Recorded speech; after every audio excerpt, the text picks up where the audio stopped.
Member for Windsor West. O Canada, our home and native land, true patriots love, in all of us command, car ton bras s'est porté l'épée, il s'est porté la croix, ton histoire est une épopée des plus brillants exploits. God keep our land glorious and free. O Canada, we stand on guard for thee. O Canada, we stand on guard for thee.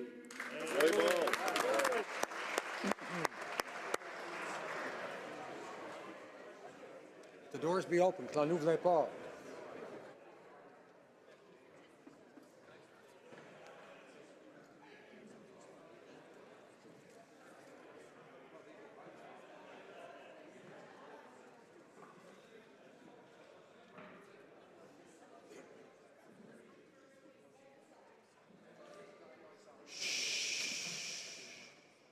Order, alors. Statements by members. Déclaration de député. Honorable député de Repentigny. The Honourable Member for Repentigny. The media have confirmed the open secret that the Trans Mountain Pipeline evaluation process was just bad theatre. We now know that the entire process was disrupted at the request of Kinder Morgan.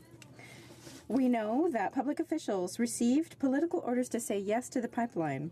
We know that the briefs of First Nations, such as the 164 pages tabled by Chief Maureen Thomas on November 28, 2016, went right into the shredder. We know that the concerns of scientists regarding oil spills in the ocean were swept aside on November 29, 2016. But what was the rush, Mr. Speaker? Remember that on that very same November 29th, on Parliament Hill, there was a reception organized by pipeline lobbyists. On that day, the government approved Trans Mountain, reminding us that Canada is serving private oil interests, no matter who is governing. Heck. Mr. Speaker, it is with great sadness that I stand to recognize the death of Norman Peters, loved by all islanders as the bearded skipper. Norman was a lifelong fisherman from North Rustico, serving as president of the North Shore Fishermen's Association for 2 decades. Representing fishermen in many roles on the PEI Fishermen's Association and serving on many committees for his industry and the province. He was a giant as a representative for the lobster fishery on a trade mission in China, loved by all who met him. His image as the bearded skipper seen as a Canadian symbol for the fishery. He inspired the building of a fisheries museum in his hometown, ensured the harbour was in good stead, and his fishing charters were an experience to behold, a fishing trip never forgotten by locals and tourists alike. Norman was active in his church and his community. No matter the cause, he would lend a helping hand. Our condolences to his wife Marie, son Corey, daughter Colleen, and family. The Honourable Member for Calgary Shepherd.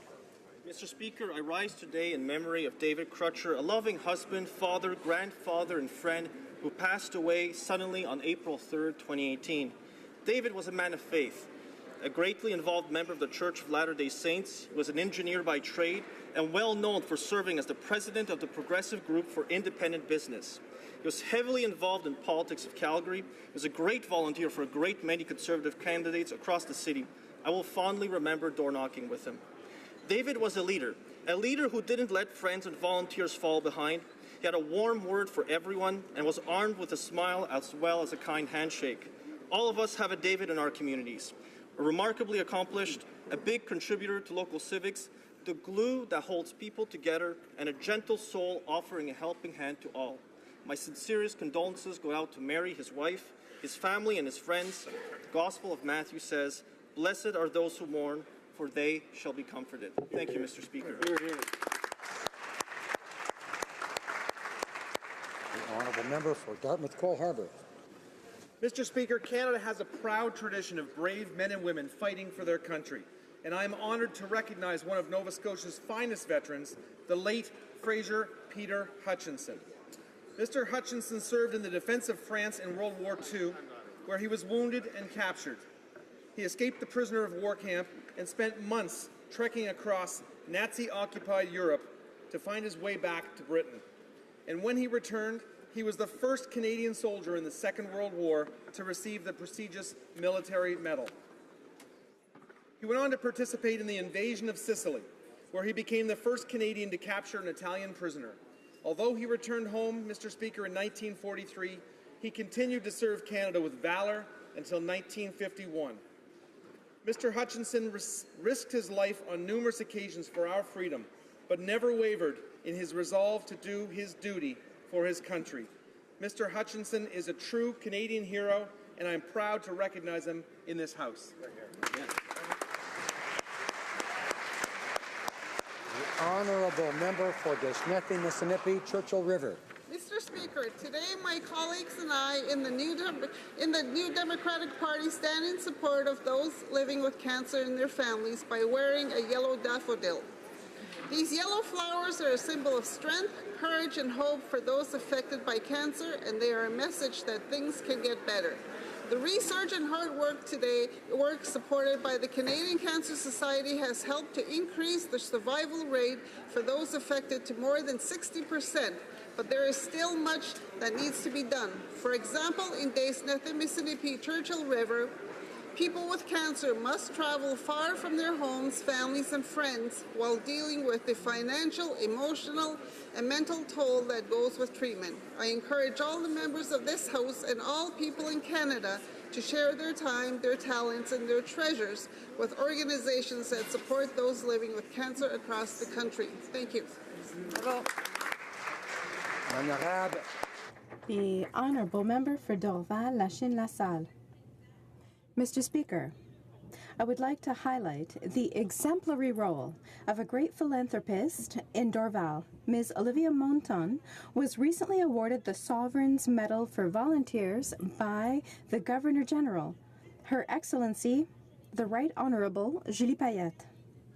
For the last 10 years, Olivia Monton has proven that caring, tenacity, and humanitarianism make it possible to change Canada. In 2014, she created Live for the Cause, a foundation that draws people of all ages to the gratifying aspect of giving to others and to our communities. Olivia, we would never forget to give at least a little bit, whether it is financial, material, or our time.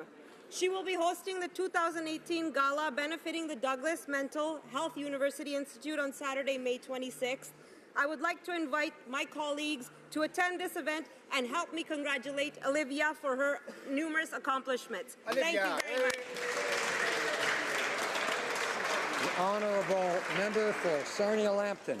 Mr. Speaker, today I'm honoured to wear the daffodil pin in support of the Canadian Cancer Society's national fundraising campaign. I work with their national office through my role as the Shadow Minister of Health, and I also support my local chapter in Sarnia-Lambton. Daffodil Month is held each April, and the money raised from this campaign helps the Cancer Society with their critical work in the fight against cancer. Thousands of volunteers across Canada have been working to raise vitally needed funds for cancer research and support programs. Today in the House of Commons, we all wear our daffodil pins in support of this worthy cause. I ask MPs to share footage of them wearing the daffodil using #JoinTheFight. Together, we can make a difference for the almost 1 million Canadians living with cancer. Thank you.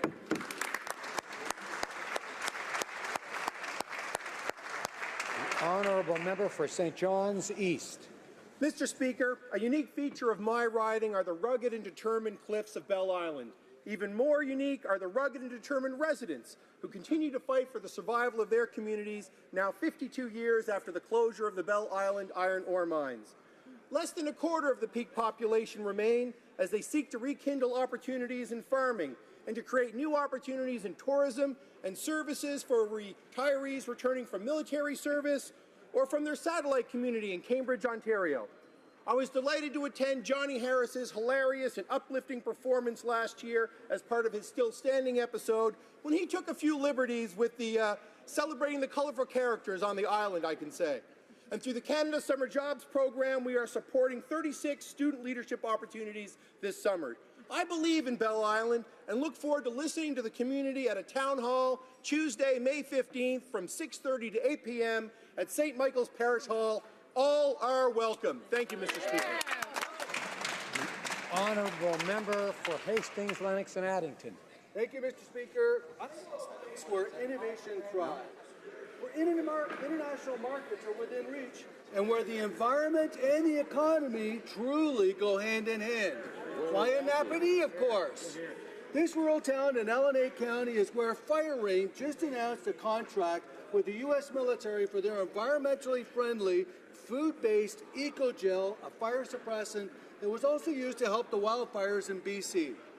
This is a perfect example of how Canadians in our biggest cities or in our smallest towns can lead the way in clean and innovative economy. I'm proud of our government for recognizing the ability of the small rural business to make a big impact by investing $325,000 in Fire Rain to scale up the company and get the product to international markets. Thank you to the members of Enterprise Station and Sawmills Volunteer Fire Department for being the first to bring this product on board, and congratulations to the whole team at Fire Rain. Thank you. The honourable member for Oxford. Thank you, Mr. Speaker. Every April, Ontarians celebrate Be a Donor Month in support of organ and tissue donation awareness. Today, I would like to recognize Joanna and Riley Mitchell, constituents from my riding of Oxford, who are the recipients of the Trillium Gift of Life Network Champion Award. It's given to Ontarians who have made an exceptional difference in organ donation and transplantation. Riley received a heart transplant at 7 months of age, and they have dedicated the past 13 years to volunteering at awareness events and sharing their story with the media. Joanna sits on the executive committee of the Life Donation Awareness Association of Midwest Ontario, while Riley regularly participates in the Canadian Transplant Games. Thank you, Joanna and Riley, for your contribution to organ and tissue donation awareness and for your involvement in leadership in our community. The honourable member for Vaughan Woodbridge. Mr. Speaker, on April 27th, Hospice Vaughan and all residents of the City of Vaughan will celebrate the groundbreaking of an exceptional centre of excellence, a place where people coping with life-limiting illness, their families and friends will find support in a time of need. Located in my riding of Vaughan Woodbridge, the new 10-bed residential hospice and health research facility will support palliative care, grief, and bereavement services in a compassionate and home-like setting. We would not be celebrating this milestone without the dedicated staff and volunteers at Hospice Vaughan, or without the generous support of private donors from our community. Mr. Speaker, everyone deserves dignity and the best end-of-life care. This residence means that patients and their families will not need to leave the familiarity of our beautiful city. Mr. Speaker, I'm very proud of the work that Hospice Vaughan is doing, and please, all my colleagues, join me in congratulating everyone who played a role in this noble initiative. The honourable member for Rivière-des-Mille-Îles. Mr. Speaker, on April 9th, Mr. Pierre Descoteaux passed away. He was a former municipal councillor and former Liberal MPP for the riding of Groux, Sainte-Thérèse, Boisbriand, and Rosemere from 2003 to 2007. He remained involved in his community by participating, among other things, in a show on TVBL, a community television network in Sainte-Thérèse de Blainville, where he explained politics in layman's terms to the citizens in the Lower Laurentians. Married for more than 40 years, father of 3 children, Geneviève, William, and Simon, he was very proud of his family, and he wanted to spend time with them as often as possible. According to his loved ones, he was an exceptional husband, father, and grandfather. In the RCM of Thérèse de Blainville, citizens remember a hard-working man full of conviction and commitment who worked very hard for his citizens. I would like to offer my sincerest condolences to Marie, Geneviève, William, Simon, all his family, and all his friends. Pierre, you left us too quickly. Rest in peace. Honourable member for Brantford Branch. Mr. Speaker, at 5 a.m. on the 19th of August, 1942, Allied soldiers launched a raid on Nazi-occupied Dieppe. Of the 6,000, mostly Canadian soldiers that went ashore, 60% were killed, wounded, or taken prisoner. Those that survived the carnage would be treated by nurses, including the Augustinian nun named Sister Marie Agnes Valois. To her, they were my Canadians. To them, she was the Angel of Dieppe. Her compassion was only matched by her bravery. On one occasion, she stood between a captured Canadian soldier and a Nazi pistol, declaring that the bullet would need to pass through her first. Sadly, we learned recently of her passing at the age of 103. Sister Marie Agnes, your Canadians are eternally grateful. May you rest in peace.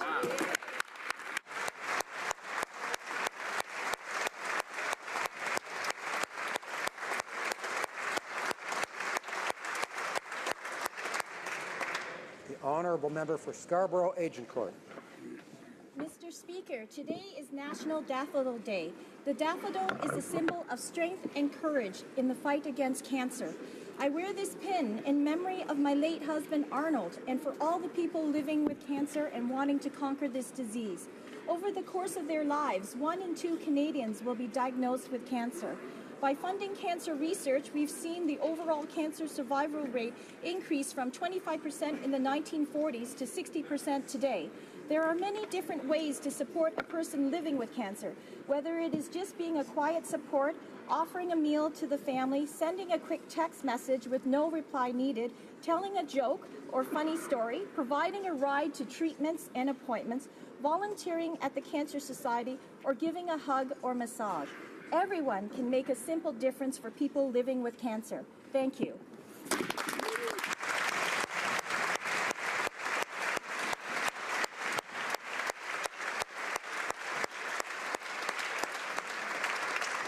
Honourable member for North Island Powell River.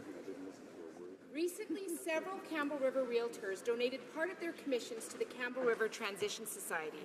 Stephen Grant, Deanna Collins, Heather Parker, Doug Marie, Andre Riviette, Vanessa Hurd, and Deb Giles together donated $9,900 to support women and children who are fleeing violence.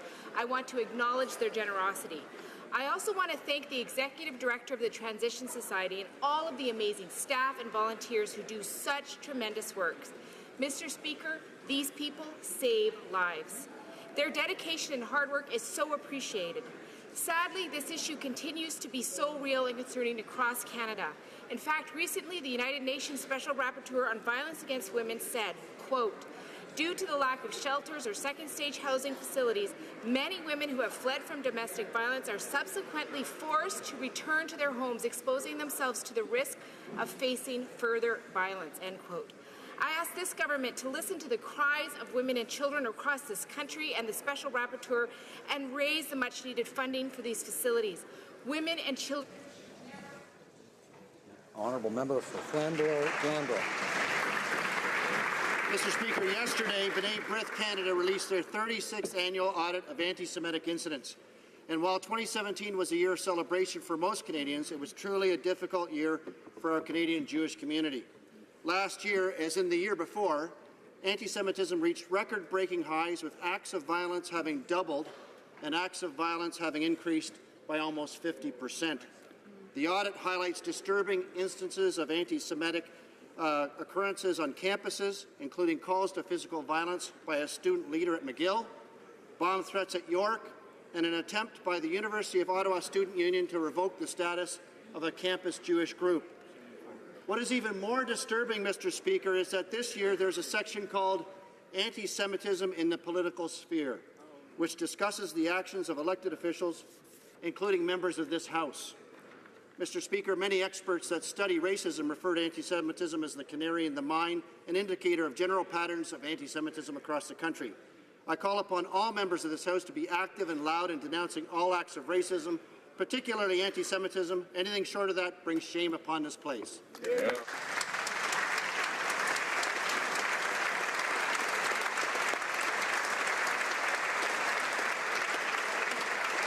The honourable member for Willowdale. Mr. Speaker, I stand before this House with a heavy heart today. I can't express to you the depth of my sadness at the tragic incident that shook my riding of Willowdale 2 days ago. Those killed and injured are etched in my thoughts, and my heart goes out to all their loved ones. We will never forget April 23rd, nor will we forget the response of our city and of our country.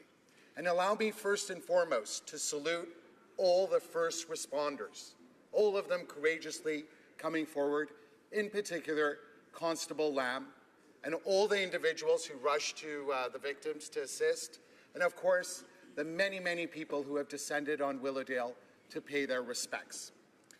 But allow me also to commend every member of this House for their leadership. I have no doubt that we will emerge from this more united than ever. And I know that given all the angels I have seen in my riding, that I have never been prouder to be a Willowdalian, a Torontonian, or a Canadian. Thank you, Mr. Speaker.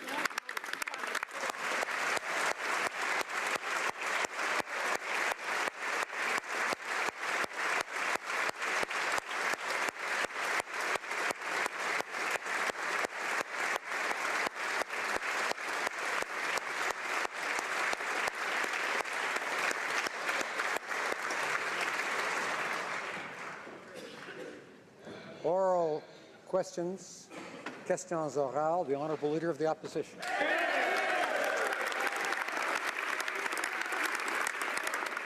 Monsieur le Président, le Premier ministre. Mr. Speaker, can the Prime Minister tell this House and all Canadians that he and his government are doing everything in their power and using all of the tools at their disposal to ensure that the Trans Mountain Pipeline will be built? Right Honourable Prime Minister. Mr. Speaker, from the very start, we've shown that we understand that protecting the environment and growing the economy go hand in hand. Under 10 years of Stephen Harper, the Conservatives weren't able to build even 1 kilometre of pipeline to new markets. On this side of the House, we are working to ensure that this pipeline gets built. But that is part of putting a price on carbon and protecting our oceans at the same time. All of that goes together because Canadians know that the environment and the economy go together. The Honourable Leader of the Opposition. Can the Prime Minister assure this House and all Canadians that he is using every tool at his disposal to ensure that the public support the Trans Mountain Pipeline project? Honourable Prime Minister. Mr. Speaker, I find it wonderful that a member of the opposition is asking this question because, indeed, we recognize that part of the tools to get this pipeline built is a price on carbon pollution right across the country. Canadians know that protecting the environment and growing the economy must go together. For 10 years, Stephen Harper and his Conservative Party were unable to protect the environment and therefore unable to grow the economy the way they should have. The Honourable Leader of the Opposition. Well, Mr. Speaker, if the Prime Minister claims to be trying to build public support for this pipeline, perhaps he can explain to the House why his government gave a grant to an environmental lobby group that specifically used those funds to hire an activist to protest against the Trans Mountain project.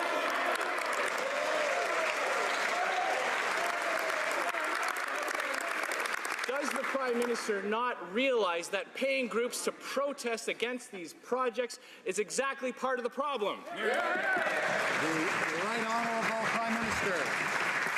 Mr. Speaker, unlike apparently the member of the Leader of the Official Opposition, we believe in free speech and we believe in advocacy on this side of the House. But, Mr. Speaker, on the specific...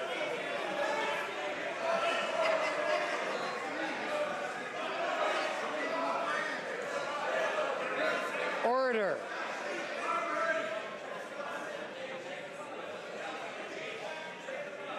Order. Order. I know that all honourable members believe in free speech. It doesn't mean we can all freely speak at the same time. Order. We need to hear the questions and the answers, whether we like them or not. The Right Honourable Prime Minister has the floor. We'll have some more. Mr. Speaker, on the issue of this particular advocacy group, it's important to highlight that they were also funded under the Harper government. Honourable Leader of the Opposition, order. To protest a pipeline. Mr. Speaker, this Prime Minister has signed off on a grant that will go specifically to hire an assistant who will, quote, work directly with the provincial organizer and the field organizing team to help our network stop the Kinder Morgan pipeline. Does he not realize that he is funding the very groups who are protesting against the project that is in the national interest? Right Honourable Prime Minister. As I said, Mr. Speaker, the previous Harper government also funded this organization, and on this side of the House, Mr. Speaker, we will not brand Canadians as eco-terrorists. We will not remove funding from advocacy organizations because we as a government happen to disagree with them. We remember what that previous government did, and Mr. Speaker, Canadians do not want to go back to those terrible years.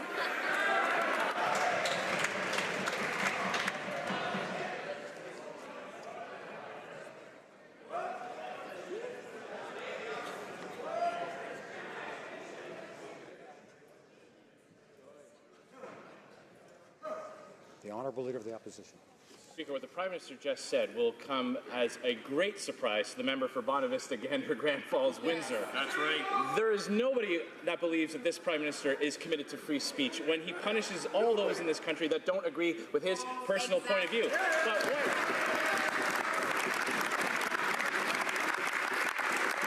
what we're talking about here, Mr. Speaker, is not the principle of free speech. Yes, we all agree in that. What we're talking about is taking tax dollars from people who are out of work in the energy sector and giving it to people who are trying to block a project in the national interest. That's shameful, and Conservatives will stop that practice.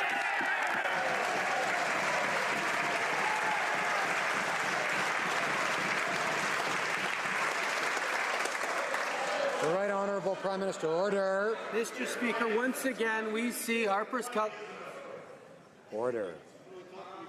Debate, it's not a cacophony. Order. The Right Honourable Prime Minister. Once again, Mr. Speaker, we see the true colours of these Harper Conservatives shining through. The commitment that this government has made to stand up and defend reproductive rights and the rights of women at every single opportunity is one that sticks in their craw, Mr. Speaker. We will not apologize for ensuring that women's rights are protected across this country.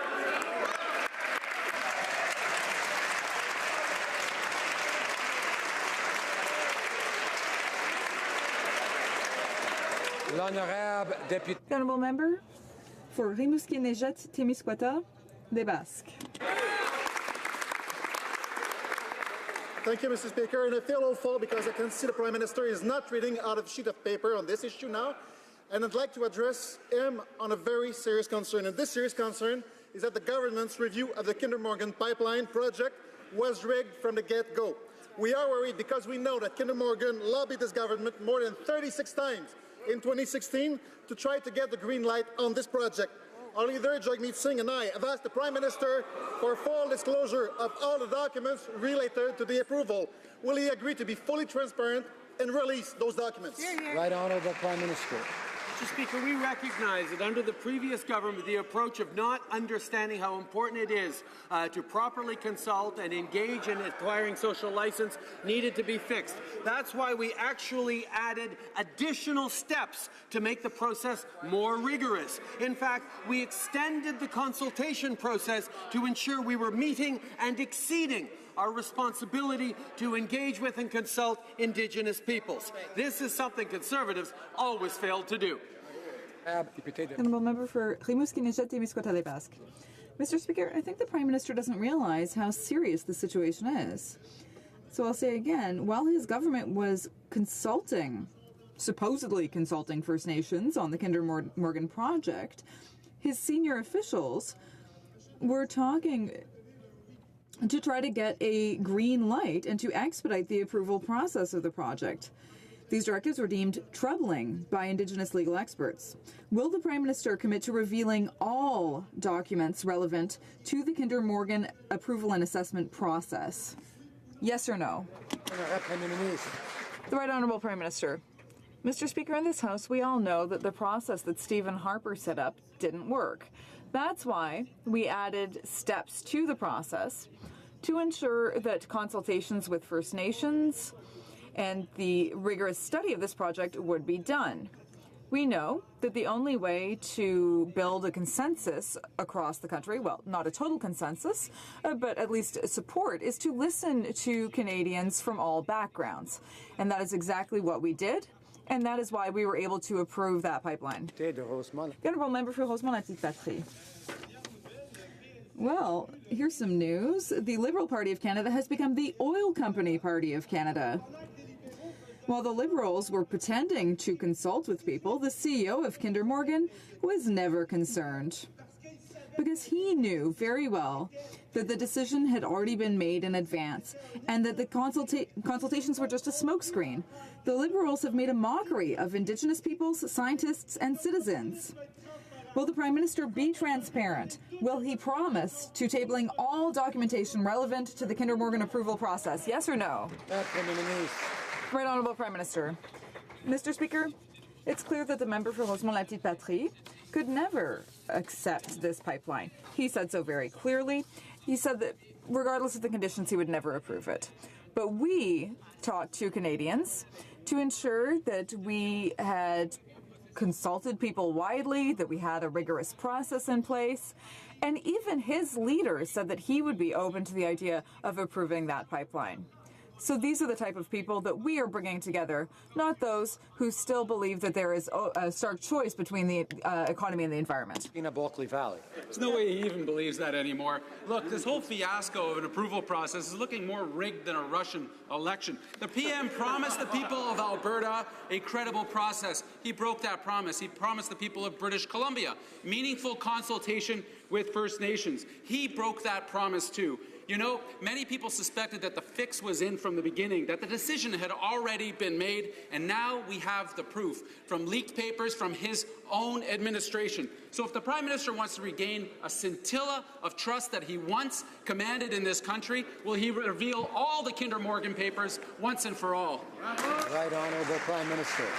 Mr. Speaker, what we actually did in this process was add additional steps and more rigorous process to a process that we all recognize was terribly flawed under the previous Conservative government. We extended the consultation with Indigenous peoples, and I'd ask the member opposite outside of this House to explain why he is ignoring the many Indigenous communities that are in support of this pipeline, that are asking for these pipelines to be built to ensure their future and their kids' future. There are many Indigenous Canadians who feel this is a good path forward. Why are they ignoring them?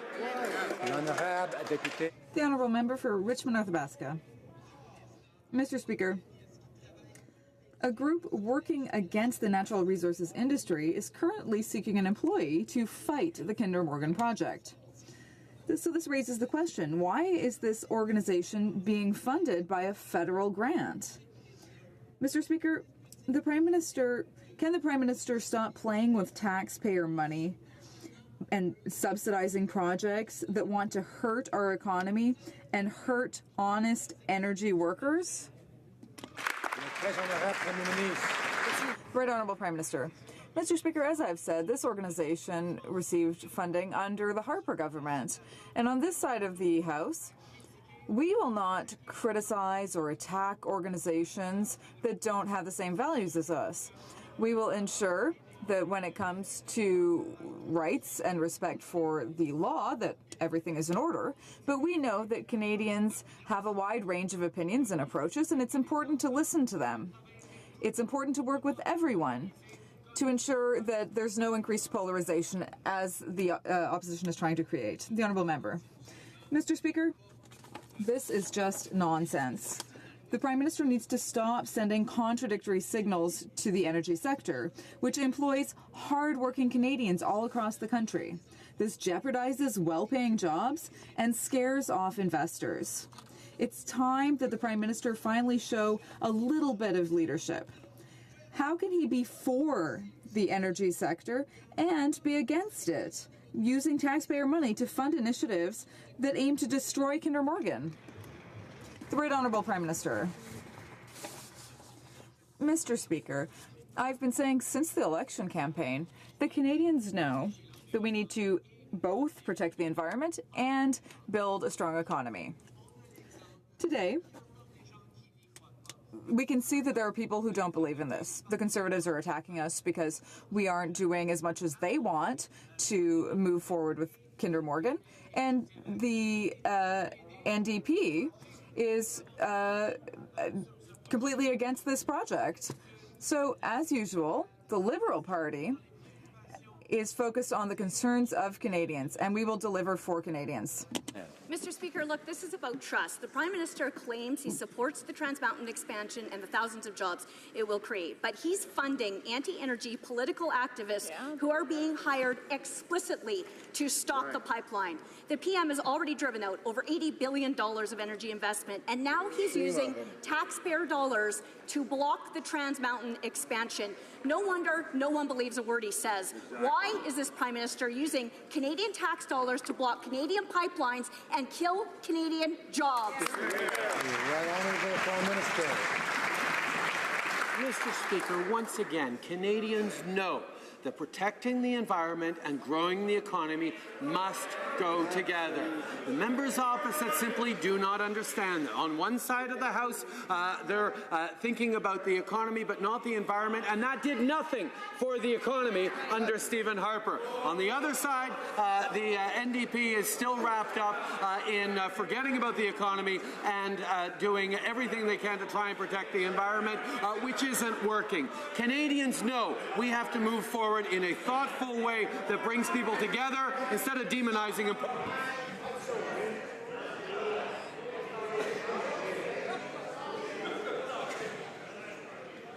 The Honourable Member for Lakeland.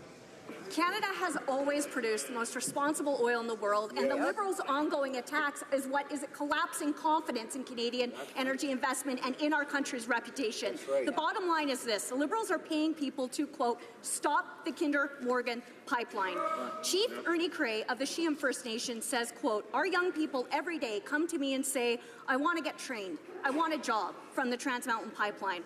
Why is the Prime Minister undermining Canada's national interest and funding anti-energy activists to kill Indigenous aspirations, thousands of jobs, and the Trans Mountain expansion? Right Honourable Prime Minister. Mr. Speaker, it's actually, it's quite something to watch these guys. Order. Members don't seem to understand. One side gets to ask the question, the other side gets to have its say as well. Each side gets to have their say. And it's a democracy, and we have to listen in spite of not liking what we hear sometimes. So let's show a little respect for this institution, please, including the Honourable Leader, House Leader of the Opposition. The Right Honourable Prime Minister has the floor. Thank you, Mr. Speaker. It's just that once again we see the Conservatives learned nothing in the last election campaign. They continue to try and invent things and torque things and attack their opponents and demonize everyone as they trying to make things happen. It didn't work.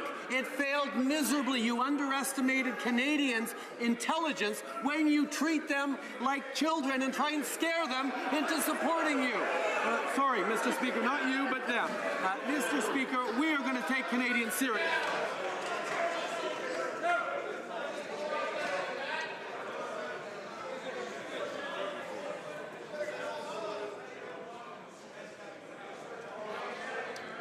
We're all adults here. Let's act like adults. The Honourable Member for Carleton. The Wapoos Farm provides, it's a charity in my riding that provides free vacations to poor families who would not otherwise afford one.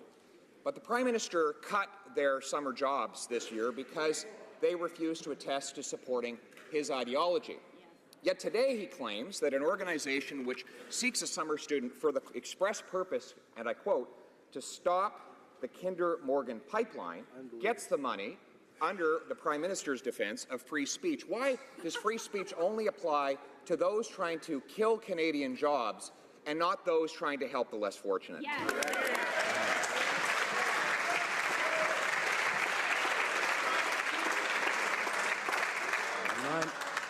I remind all of our members, and I remind the Prime Minister to address the comments to the Chair. The Right Honourable Prime Minister.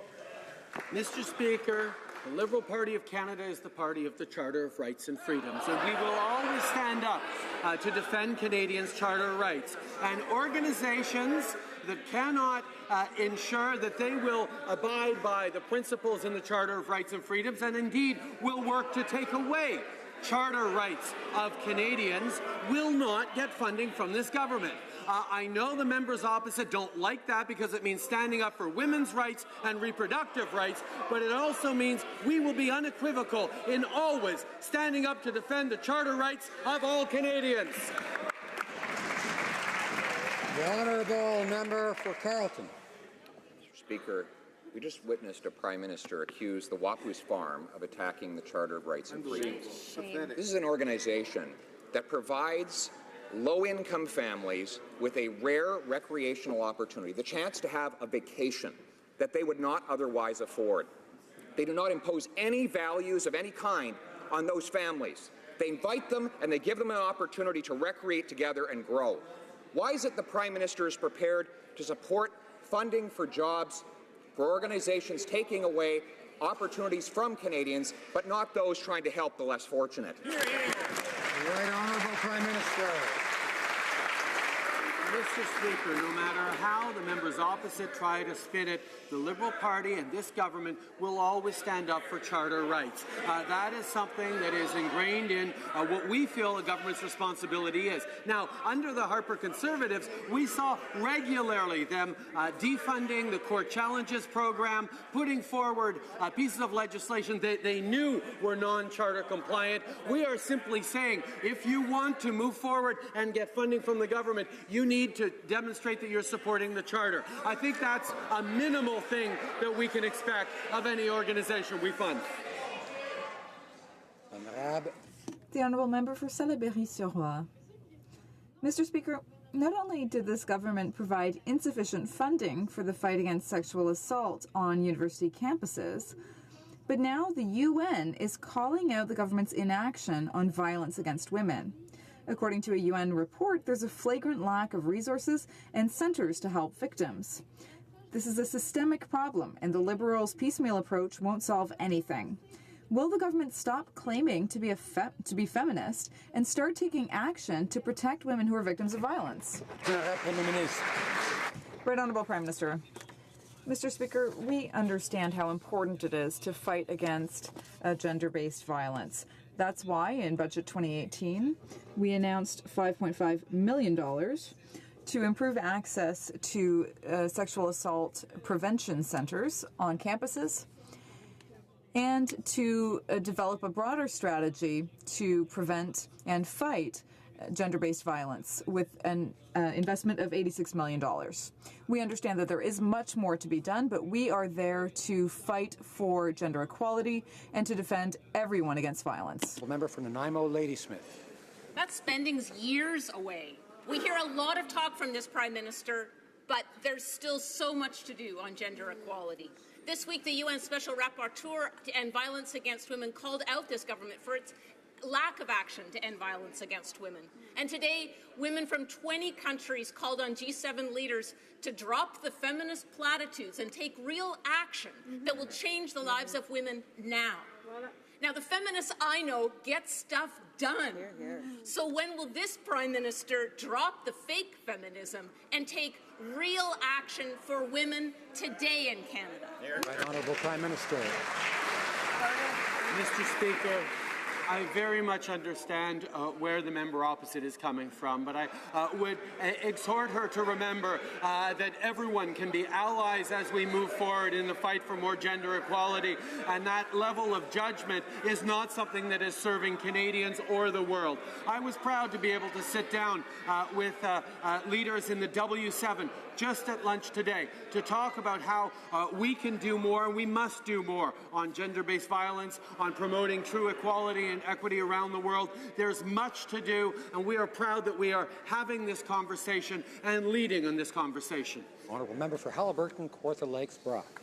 Mr. Speaker, the Prime Minister has, in his own words, told Canadians he plans to phase out the energy sector, having already driven out $87 billion in investments, destroying investor confidence in Canada and putting jobs and communities at risk. But that wasn't enough. Can the Prime Minister explain to Canadians why he's using taxpayer money to fund professional protesters whose job description it is to kill the Kinder Morgan pipeline? Right Honourable Prime Minister. Mr. Speaker, we all remember from the years of Harper government the organizations that were defunded because the government disagreed with them, whether it's Kairos, whether it's a range of court challenge programs, whether it's other organizations that were labeled as eco-terrorists. That Conservative Party, Mr. Speaker, is consistent in trying to shut down anyone who dares disagree with them. Well, you know what? Canadians shut them down by excluding them from government. We, Mr. Speaker, respect the rights of Canadians to hold a diversity of opinions. We'll defend the Charter. Honourable Member for Battle River, Crowfoot. Mr. Speaker, no one believes that this Prime Minister is supportive of Canada's energy industry. Last week when he was in France, he mourned the fact that he couldn't phase it out fast enough. And now we have documents that prove that the Prime Minister is using taxpayers' dollars to fund professional protesters against the Kinder Morgan pipeline. When will the Prime Minister just admit that he is using taxpayer money to fund the protesters and to fund his plan to shut down the Alberta energy sector? Right Honourable Prime Minister. Mr. Speaker, part of the reason why the Conservatives under Stephen Harper, and they continue with the same approach, weren't able to get a single kilometre of pipeline towards new markets built was because they didn't understand that respecting a broad range of voices in this country, encouraging people to express their views and working with them instead of shutting them down is the way to ensure that we can move forward as a united country that both gets that growing the economy and protecting the environment must go together in the 21st century. The Honourable Member for Louis Saint Laurent. Mr. Speaker, the true nature of the Prime Minister is to hold Canadian oil in contempt. He already said that he wanted to phase it out, but apparently it's not going fast enough for him. And the economy is suffering from his attitude. $84 million less in investments, many jobs lost, two pipelines that didn't go ahead and one that may not go ahead after all. And what is he doing now? Giving grants to companies that want to hire someone to organize a network to stop the Kinder Morgan project. Why is the Prime Minister helping those who want to destroy the Canadian economy? The Right Honourable Prime Minister. Mr. Speaker, for the last nearly 2.5 years since we've been in power, we've seen the economy grow. We've seen the best year of economic growth last year in the G7. We've seen the unemployment level at historically low levels. We've seen the creation of 600,000 new jobs. And we know that we are creating an economy that is growing, but that still respects and protects the environment. That's what Canadians want. And that's particularly what they want after 10 years of paltry economic performance under the Conservatives. Mr. Speaker, the Prime Minister has already killed $87 billion of investment in our energy sector. Now we finally have confirmation that he is actively funding the protests against Kinder Morgan. Here's the posting for the job that he is funding, and I quote, "Help our organizing network stop the Kinder Morgan pipeline and tanker project." Why is the Prime Minister funding these campaigns against our energy industry? Right Honourable Prime Minister. Again, Mr. Speaker, we remember the Stephen Harper years that so many of the members opposite were part of, where anyone who dared disagree with official government position got persecuted, marginalized, yanked their funding, shut down. That was the approach that Canadians suffered under for 10 years. And I can understand their outrage that perhaps we encourage advocacy on a broad range of issues. But Canada is a country strong, not in spite of its differences, but because of our differences. And we will always support the rights of Canadians to express themselves.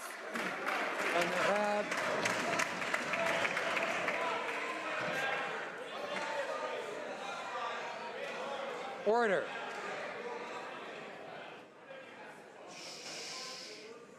Order.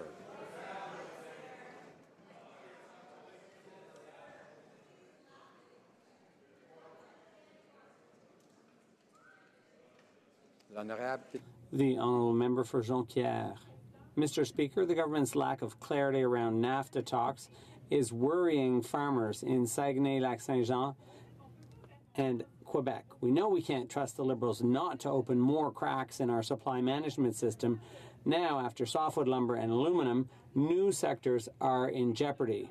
Will the government undertake once and for all to fully protect supply management and jobs in our other agricultural sectors? The Right Honourable Prime Minister. Mr. Speaker, as we've always said, we will defend supply management. It was a Liberal government over 40 years ago that established supply management. We know it works very well for dairy producers and others, actually for the full agricultural industry, and that is why we will continue to defend supply management in trade talks, and we will continue to do that in our NAFTA talks. Essex. Farmers know the truth. CETA, TPP, every deal Liberals sign, they're betraying supply management. Mr. Speaker, key environmental advocates in all three NAFTA countries have published a report warning that the current deal locks the whole continent into high-carbon futures. This will absolutely prevent us from meeting our Paris Agreement commitments. 2 decades of regressive energy proportionality provisions, and it's clear what we must do to fight climate change. Will the Prime Minister assure Canadians that energy proportionality will be removed from NAFTA? Right Honourable Prime Minister. Mr. Speaker, we all know very well what the NDP's perspective on trade deals are. We respectfully disagree with the NDP, who can't seem to find trade deals of any good for Canadians. We know they help Canadian workers. We know they help Canadian small businesses. We know they help Canadian consumers. But we do recognize that there is a need to be more progressive in our trade deals. That's why we're bringing in labor chapters, bringing in gender chapters, making sure that we are moving forward in a way that includes everyone in the benefits of trade. That's what Canadians elected when they elected a progressive government. The honourable member for Davenport. Mr. Speaker, sadly, cancer continues to be the leading cause of death in Canada. In fact, nearly half of all Canadians will be affected in their lifetime. Cancer doesn't discriminate. It is just as likely to strike someone in Davenport of whatever background it means as it is anywhere else in Canada. As April is also Cancer Awareness Month, can the Right Honourable Prime Minister update the House on the steps our government is taking to support cancer research? Thank you. The Right Honourable Prime Minister. My colleague from Davenport for her question and for long-time advocacy on this important issue. All Canadians know just how devastating a cancer diagnosis can be for families and friends. That's why we're proud to promote partnerships such as the Canadian Partnership Against Cancer with funding of up to $50 million a year. It is through the strength of these partnerships that we can collectively reduce risk factors, support research, and ensure better treatments today, but also for years to come. Now, member for Charlebourg, Haute-Saint-Charles. Mr. Speaker, the Liberals say those entering Canada other than at a Canada Border Services Agency point of entry are irregular. But under the current law, it's a crime. If the government doesn't enforce its own law, the message to the public is that the law is arbitrary. Does the Prime Minister think it's okay for people to break the law by crossing the order illegally? Yes or no? The Right Honourable Prime Minister. Mr. Speaker, I'm disappointed to hear the divisive, scaremongering rhetoric from the member opposite. Yes, it's illegal to cross the border between points of entry, but at the same time, we are signatories to the UN Convention, which requires that when a person makes an asylum claim, we have to analyze their application through due process. We are defending that system. We are protecting Canadians and providing for their safety, but at the same time, protecting the integrity of our immigration system. The Honourable Member for Charlebourg, Haute-Saint-Charles. Mr. Speaker, the Prime Minister has just confirmed what we've been saying for a year and a half, that it's illegal to cross the border there. Thanks for admitting that. Now, what is the Prime Minister planning to do to prevent people from entering Canada illegally? The Right Honourable Prime Minister. I don't know, Mr. Speaker, if the member opposite is asking Canada to withdraw from our international conventions on refugees, because that would appear to be what he's asking for. We are enforcing our immigration system rigorously. We're reassuring Canadians about their safety, but the members opposite are fear-mongering and they're creating doubts in the minds of the public. We are doing what Canadians expect of us. We're protecting our system and ensuring the integrity of our laws and remaining open. Mr. Speaker, last year alone, over 20,000 people crossed the border illegally, as the Prime Minister now acknowledges, and that problem is only getting worse. The people who are really suffering are those men and women and their families who are trying to come to Canada legally but are being put at the back of the line because of this Prime Minister's inaction. The Prime Minister has just acknowledged that the problem at the border is a problem of legality. He is the Prime Minister after all. What is his answer to this ever-growing crisis, Mr. Speaker? Honourable Prime Minister. First of all, Mr. Speaker, the answer is not to stoke fears amongst Canadians and new arrivals about what is actually happening. We have a strong and rigorous immigration system that is being applied to everyone who arrives in this country. If they arrive between border points, they are ensured that they are arrested. They go through a process whereby if they call for asylum, we have to respect our international conventions to analyze the request for asylum. That's what Canadians expect, and that's what we're bringing. The Honourable Opposition House Leader. Mr. Speaker, let me be very clear. I am not invoking or I'm not talking about fear. I'm talking about an illegal issue at our border, Mr. Speaker, where people are coming across the border illegally. Our borders matter. Or don't they matter to this Prime Minister? So the Prime Minister needs to answer to Canadians who are concerned.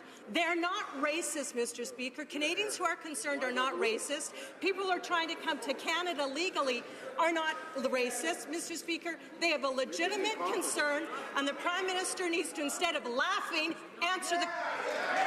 Right. Honourable Prime Minister.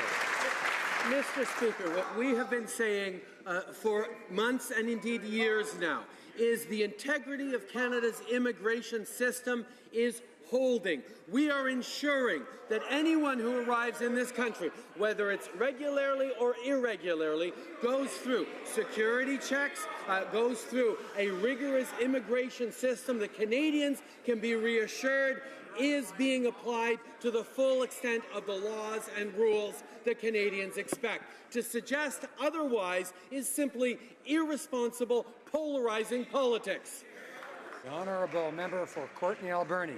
Mr. Speaker, I was thrilled to hear that the Prime Minister is open to considering my motion on a national strategy to combat plastics in our lakes and oceans. I extended an invitation to him to discuss this very important issue, and I look forward to hearing from him. But I was also concerned that he failed to follow other countries like the UK and take a simple step forward like banning plastic straws. I'm pretty sure Shirley Temples will taste the same without plastic straws, Mr. Speaker. Will the Prime Minister commit today to doing something simple, like moving towards banning plastic straws? Simple. Honourable Prime Minister. Mr. Speaker, I thank the member opposite for his question and look forward to continuing to have excellent conversations with him about the oceans, about protection of the riding. Unfortunately for the NDP, though, nothing is ever as simple as they'd like it to be.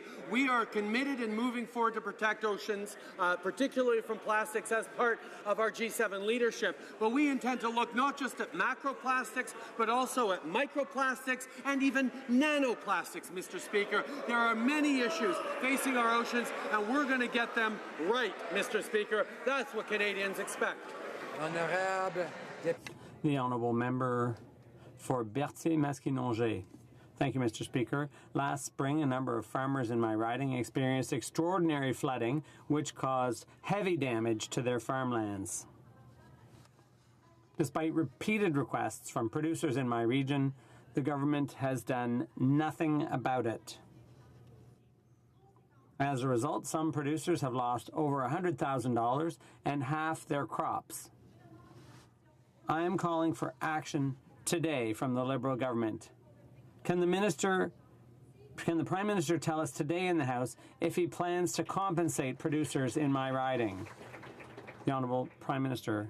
Mr. Speaker, we acknowledge how important agriculture is to our economy, and it's a source of growth for our economy. We've been very pleased to establish a protein supercluster that will help farmers all across the country, dairy producers and producers in the members' riding. We will continue to take an interest in this and work together, as we will continue to defend all farmers all across the country. The honourable member for Provencher. Mr. Speaker, the Prime Minister misled many would-be migrants to illegally cross the border. In response to a problem of his own making, the Prime Minister is throwing Canadian tax dollars at a problem with no concrete plan. And yesterday, the Prime Minister refused to even commit to a plan. Can the Prime Minister tell this House, does he believe it is wrong to illegally cross the border and jump the queue? Great question. Right Honourable Prime Minister. Mr. Speaker, not only have I answered that question today, I've answered it many times over the past months. Crossing a border between official border crossings is illegal. Now, Mr. Speaker, what the members opposite want us to do is to step back from our international commitments.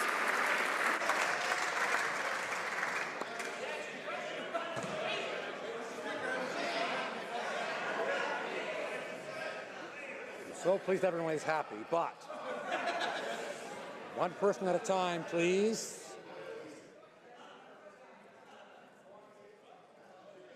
One at a time. Order. Alors, the Right Honourable Prime Minister has the floor. Mr. Speaker, what the members opposite seem to take issue with is actually the commitment Canada has made to the international community to respect the rights of asylum seekers and refugees. If someone claims asylum because they're fleeing persecution, war, or violence, we are required to analyze that request. We are a party to the International Convention on Refugees, and therefore we will stay true to our obligations. The honourable member for Bellechasse-les-Etchemins-Lévis. Mr. Speaker, the Prime Minister finally acknowledges that the crisis he created at the borders is illegal, but he's doing nothing about it. Between 300 and 400 illegal entries a day are expected this summer, and still no action. And that penalizes legal entries. Sometimes the processing time is up to 11 years for those who obey the law. It's unfair and inhumane. Why the double standard? Why are queue jumpers welcomed and others left to languish at the end of the line? The Right Honourable Prime Minister. Mr. Speaker, it's completely irresponsible for the Conservatives to fearmonger about our immigration system and refugee system. We are enforcing all laws and rules of our immigration system, and Canadians have no need to be worried about their safety and the safety of our system. For 10 years, the Conservatives under Harper made cuts to immigration, made cuts to staffing to process cases, and did not do what Canadians expected in terms of a rigorous immigration system. Now, a member for Beauport-Côte-de-Beaupré, Île-d'Orléans, Charlevoix. Mr. Speaker, now that the Prime Minister has acknowledged that it was illegal, that it is illegal to cross the border illegally, can he now, here in the House, tell us what their plan is? What does he intend to do to stop that illegal crossing at the border? The Right Honourable Prime Minister. Mr. Speaker, we see once again how much these Conservatives just want to play politics. I've been saying this for a long time, and we've been moving ahead with our plan for a long time. We are working with all levels of government. We are ensuring that our immigration system is enforced fully. We are ensuring that Canadian safety is protected, and we are also investing in our border services agency and immigration system to ensure that all those cases are processed. Now, a member for Bourassa. Mr. Speaker, for many years, residents of Montreal have been asking for better public transit. Our government delivered on this last year when we committed to invest in the REM project that is set to transform the region, but that alone is not enough. For decades now, residents have asked, when will the Blue Line be extended? But despite their hopes, it never materialized. Can the Minister of Infrastructure or the Prime Minister tell this House what our government is doing to advance this project? The Right Honourable Prime Minister. Mr. Speaker, it's a huge pleasure to answer the member from Bourassa, because as a member for Papineau, I'm very happy that we're moving ahead with the Blue Line. I met with Premier Couillard recently to talk about a cost-benefit study in order to move this project, the Blue Line project, forward. The Blue Line will give access to the subway system to more Montrealers after decades of Conservative inaction around Quebec's infrastructure. So I'm proud to announce that we are moving ahead with this project. For Durham. Mr. Speaker, I thought my questions on the Prime Minister's scandalous trip to India had come to an end, but the government's story keeps changing. Yesterday, we learned that the RCMP knew about the invitation to Mr. Atwal at least a day before the National Security Advisor told committee that he knew. Security forces and Mr. Jean were kept in the dark by the Prime Minister's office. So my question is simple. I just want a date. When did the Prime Minister learn that his friend Jazz was on his invite list for the India State dinner? Right Honourable Prime Minister. Mr. Speaker, the RCMP has corrected the information and has accepted full responsibility for the erroneous information that went out. But the facts remain, Mr. Speaker. There is no great conspiracy here that we are keeping from Canadians. The approach is one of concern that we have, that we continue to deepen the friendships and the relationships with India while ensuring that we are rigorous in our approach to defending Canadian values. Honourable member for Order. Elmwood Transcona. Thank you, Mr. Speaker. Normally, budget items have to go and get Treasury Board approval before being included in the main estimates. And that's why last year we all agreed that we would delay the tabling of the main estimates so that budget items could be approved by Treasury Board and included in them. But this year's estimates include $7 billion worth of budget initiatives that have not gone through the Treasury Board process and should be brought forward in supplementary estimates. It's a big change to the way we approve government spending. That's why I've asked the President of the Treasury Board to request a take-note debate in the House so we can all learn more about this and pronounce on it. Will the Prime Minister support that request? Right Honourable Prime Minister. Mr. Speaker, one of the things we wanted to do in improving access, transparency, and openness in government was aligning the estimates process with the budget process. In previous years, as parliamentarians who've been here for a while will know, the voting on estimates, even though it might have happened after a budget, had no relation to the budget that a government had just put forward. We chose to create greater transparency and greater ability by opposition MPs to hold a government to account on spending, which, as we well know, is at the core of the functioning of this place. We are pleased with the movement we're making. The Honourable Member for St. Boniface, St. Vital. In the last election, our party made a commitment to building renewed nation-to-nation relationships with Indigenous peoples. The Capion Barracks property was declared surplus by the Department of National Defence in 2001. The site is comprised of 40 buildings and over 65 hectares of land. Unlike the previous government, we are approaching reconciliation with a whole-of-government approach. Can the Prime Minister inform this House as to what role DND and our government are playing in reconciliation with First Nations in Canada? Honourable Prime Minister. I thank the member from St. Boniface for his question and for his leadership. We recognize the importance of the Capion Barracks land to the Treaty 1 First Nations and remain committed to working together in the spirit of reconciliation. Last week, we were proud to announce an agreement in principle with the Treaty 1 First Nations for the Capion Barracks land. This agreement is a concrete step on the path to reconciliation and renewing the relationship with Indigenous peoples. We will continue working with the Treaty 1 First Nations to develop a final settlement agreement. Honourable Member for Durham. Mr. Speaker, now Canadians know the truth. We know that both the RCMP and the PMO knew about Mr. Atwell's invite, but it seemed that the PMO didn't share that information with the National Security Advisor. How can Canadians have confidence in this Prime Minister when his office holds back information from security agencies and from his own National Security Advisor? Since the Prime Minister won't answer simple questions, will he commit to appointing an independent counsel to review the handling of the Atwell Indian affair so that Canadians can get to the bottom of this? Honourable Prime Minister. Mr. Speaker, once again, the Conservatives are twisting and torquing the facts in any which way they can to try and make political hay out of an issue that is simply not one. The RCMP corrected the record, but nothing about the actual timeline changes in terms of when the information became available and how we acted on it immediately. For the members opposite to simply suggest there is a grand conspiracy here is simply irresponsible. I was pleased that the leader of the official opposition took that confidential briefing. I was pleased that members got. The Honourable Member for Nunavut. Thank you, Mr. Speaker. My question is for the Prime Minister.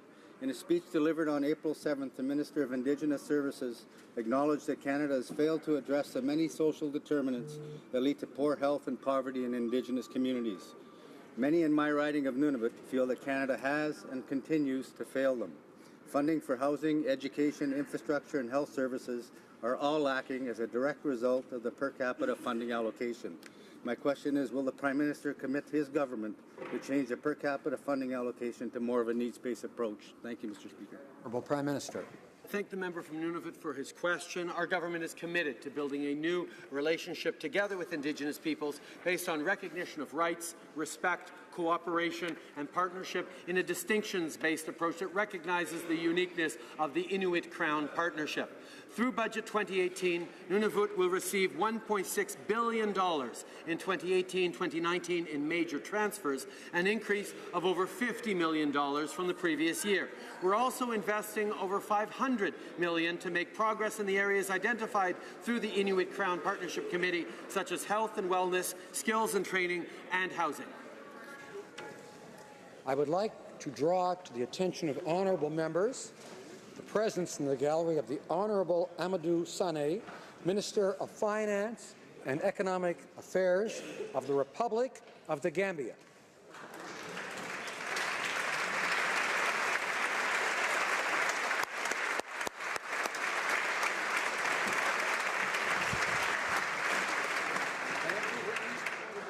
Okay, very good. Point of order. I believe we have a point of order. The honourable member for Vancouver East. Mr. Speaker, I rise to make a point of order, and in a moment I'm going to make a motion as well. We just heard in the question period exchange that not only did the opposition members, including the Conservative House Leader and other members and the Prime Minister misrepresent the House by suggesting that those who cross over at an official borders